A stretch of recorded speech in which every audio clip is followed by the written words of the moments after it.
Hello dear students, in class 9 in the revised syllabus you have your first experiment, that is the preparation of true solution. Okay, so in this practical class we will form a true solution. What is the true solution? As you know, the solution is made up of two components. First is solute and another component is solvent. After that, after making the solution with the respective components which I am using here, and we will discuss the properties of solution. Okay. So students, as you can see here, I have taken three types of solute. First one, this one is salt. Okay. Another one is sugar. And this one is alum. Okay. And in these three beakers, I have taken some amount of water. So this water will act as solvent and this salt will act as a solute. Similarly, in this case, this water will act as a solvent and this sugar will act as solute. Similarly, in the third case, this alum will act as solute and this water will act as solvent. So let's mix these solute and solvent with each other and prepare a solution. So I have taken some amount of salt inside this water. Let's mix it well. Now I have mixed this salt, which is acting as a solute, inside the water and makes a salt solution. Now you can clearly see that there is no salt particle visible in this solution. Now similarly, we will make a solution of sugar. Let's take some amount of sugar in the water. Mix it well. Now we have dissolved sugar completely in this water. See? Sugar particles are not visible in this solution now. Let's mix alum in the water.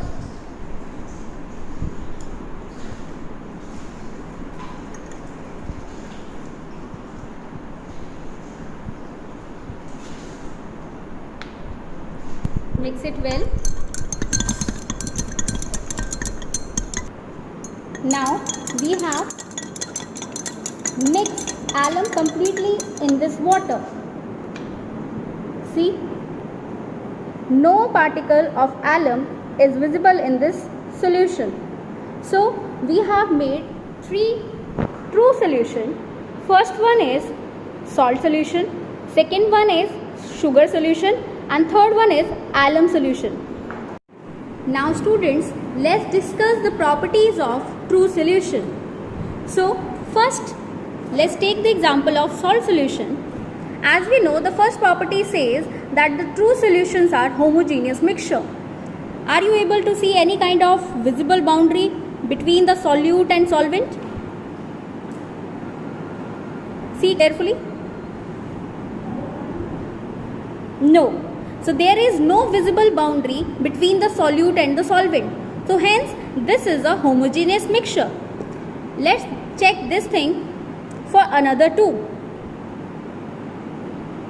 So in this case also, in the sugar solution, we are not able to see any visible boundary between the solute and solvent. So hence, it is also a homogeneous mixture. And in the third case as well, there is no visible boundary between the solute and solvent. So hence, in the conclusion, we can say that these three solutions are true solution and they are homogeneous mixture. Okay, now let's check the second property. Second property says that we cannot see the particles of true solution. Particles are very small. As you can see, this salt is visible. This salt is visible, this sugar is visible, this alum is visible as a solute. But when these solutes are dissolved in water, these are not visible. Are you able to see any salt particle? No. In this case, any sugar particle? No. And in this case, is there any Lm particle? No.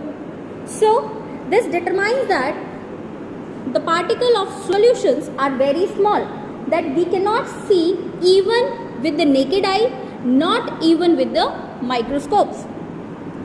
Now let's check the third property. Third property says after leaving these two solutions for some time, they should not settle down at the bottom. So these are quite stable. So I have already left these solutions for 10 minutes. So is there any settlement or sediments at the bottom? No. Is there any sediments? No. Is there any sediments? No.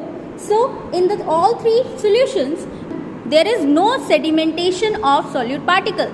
So hence these solutions are quite stable. Now let's check the fourth property, which says that we cannot separate the solute and solvent with the help of filtration. Let's check. Let's check the filtration of these solution. I am using salt solution.